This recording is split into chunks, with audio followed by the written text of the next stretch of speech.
Andy Fraser's iconic bass part, played behind Paul Kossoff's lyrical solo in All Right Now, is a part that many working bass players have had to tackle at some point, maybe every weekend. Here I take an in-depth look at how it's constructed, what's going on musically, how it can be played, and how Fraser himself played it. The part is very much in two halves. Fraser begins with a soul, Motown, R&B type line, which echoes what he plays during the song's choruses.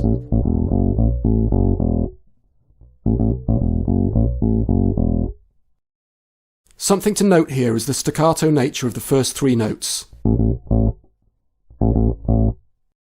In fact, because of what goes on in the second half of the line, the very beginning is the only time that the first two A notes are played in this position.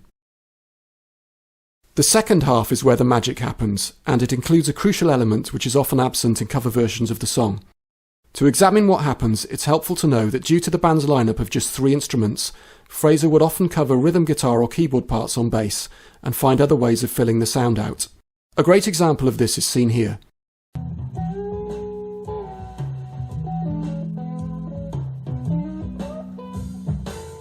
While Kossoff is soloing, Fraser plays the arpeggiated chords normally played by the guitar elsewhere in the track. The live version of the song Mr. Big sees Fraser playing power chords behind the solo, which he often employed to thicken up the sound.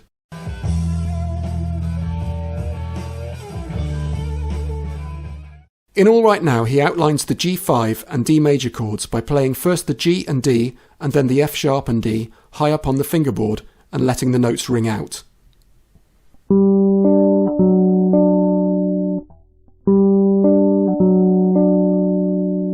Now, were he to play those notes alone, as so many bass players do when covering the song, the low end would drop away completely. To compensate for this, he brilliantly includes the open A string in between each of the high notes.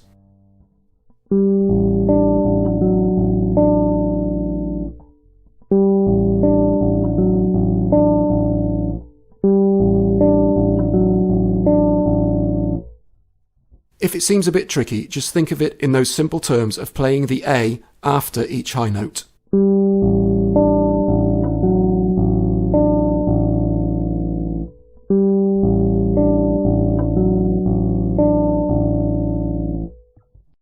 So how are the two halves put together? This is where it gets interesting. The whole thing could be played using the open A string rather than fretting the A at the 5th fret.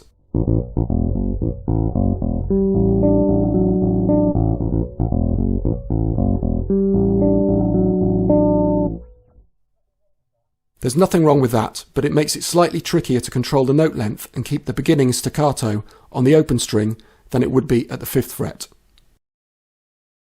There is footage of Fraser playing it in this way in 1994, possibly because he was using a long scale instrument rather than the short scale basses he used earlier in his career.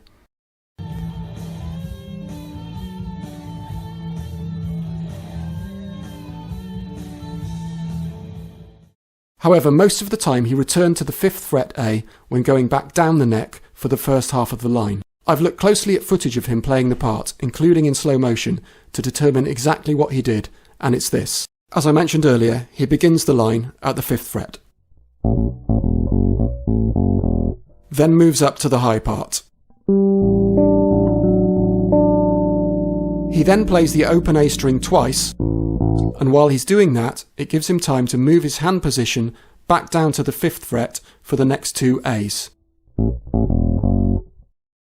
So what you get, slowly, is this.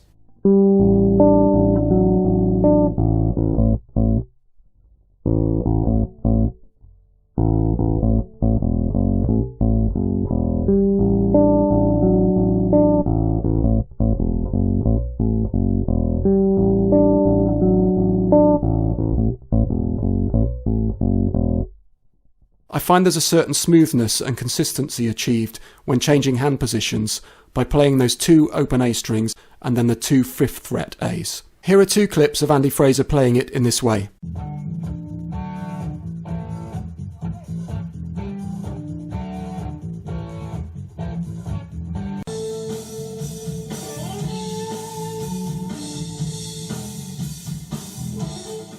And the whole thing at tempo.